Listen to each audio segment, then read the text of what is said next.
ഡയസിറെ എന്താ പറയണ്ടേ, കിടിലം പടം എന്ന് പറഞ്ഞാൽ സൂപ്പർ പടം.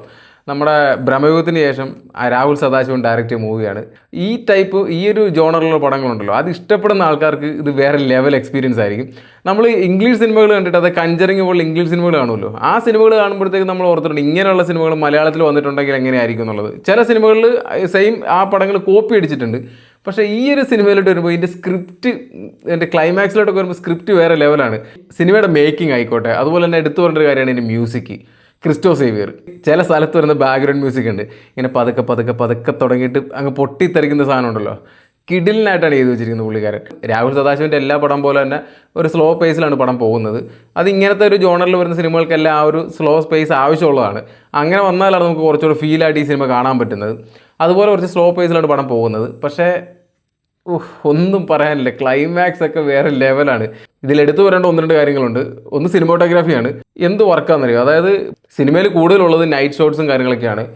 അതൊക്കെ എടുത്തു വച്ചിരിക്കുന്ന രീതി, അതായത് ക്ലൈമാക്സ് എനിക്കിപ്പോൾ ഒന്നും പറയാൻ പറ്റാത്തതുകൊണ്ടാണ്. ക്ലൈമാക്സ് ഒക്കെ എന്താ പറയണ്ടേ, കിഡിലിനായിട്ട് പുള്ളിയുടെ വർക്ക് ചെയ്തിരിക്കുന്നത്. ഇതിനകത്ത് എടുത്തു വരേണ്ട ഒരു കാര്യം മേക്കപ്പ് ഡിപ്പാർട്ട്മെൻറ്റാണ്. വേറൊന്നുമല്ല, ഈ സിനിമയ്ക്കകത്തൊരു ഡെഡ് ബോഡി കാണിക്കുന്നുണ്ട്. കുറച്ച് പഴകിയ ഡെഡ് ബോഡിയാണ്.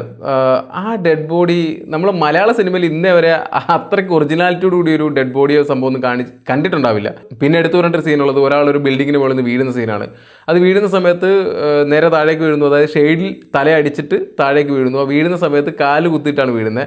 ആ വീഴുന്ന സമയത്ത് തന്നെ കാല് ഒടിയുന്നതും എല്ല് പുറത്തു വരുന്നതും, അതിനുശേഷം എന്താ പറയണ, ഓർക്കാൻ പോലും മേല, അമ്മാതിരി സീനാണത്. അങ്ങനെയുള്ള സംഭവങ്ങളൊക്കെ, അതായത് മേക്കപ്പ് ഡിപ്പാർട്ട്മെൻറ്റ്, സിനിമോട്ടോഗ്രാഫിയും വേറെ ലെവലാണ് സിനിമയുടെ. പക്ഷേ ഈ കാര്യങ്ങളെല്ലാം കൂട്ടി യോജിപ്പിച്ചിട്ട് പോയ ഒരാളെന്ന് പറയുന്നത് നമ്മുടെ രാഹുൽ സദാശിവനാണ്. മച്ചാൻ, എൻ്റെ പൊന്നു മച്ചാനെ, പുള്ളിക്കാരൻ ഇതിനകത്തൊരു യൂണിവേഴ്സ് ക്രിയേറ്റ് ചെയ്തിട്ടുണ്ട്. അതായത് പുള്ളിയുടെ പഴയ പടങ്ങളൊക്കെ ആയിട്ട് ലിങ്ക് ചെയ്തിട്ട് ഒന്നിട്ട് സംഭവങ്ങളുണ്ട്. മച്ചാൻ്റെ കാര്യം തന്നെ പറയേണ്ട ആവശ്യമില്ലല്ലോ. ഭൂതകാലം എന്ന് പറഞ്ഞൊരു സിനിമ മാത്രം മതി പുള്ളിയുടെ ഒരു കാലിബർ അറിയാനായിട്ട്.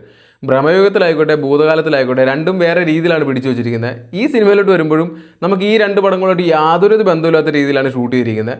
ഭൂതകാലമായാലും ബ്രഹ്മയുഗമായാലും എല്ലാവരും ഫേവറേറ്റ് സിനിമയാണ്. അതുപോലെ തന്നെ ആയിരിക്കും ഈ സിനിമ. 100% ഉറപ്പിച്ച് പറയാൻ പറ്റും. പേടിപ്പിക്കുന്ന രംഗങ്ങളുടെ കാര്യത്തിൽ മാത്രമല്ല, വിഷ്വലി നമുക്ക് കുറച്ചുകൂടെ ഒരു എന്താ പറയുക, ഒരു ഭയം ഉളവാക്കുന്ന ഒരു സിനിമ എനിക്ക് ഇതായിട്ടാണ് തോന്നിയത്.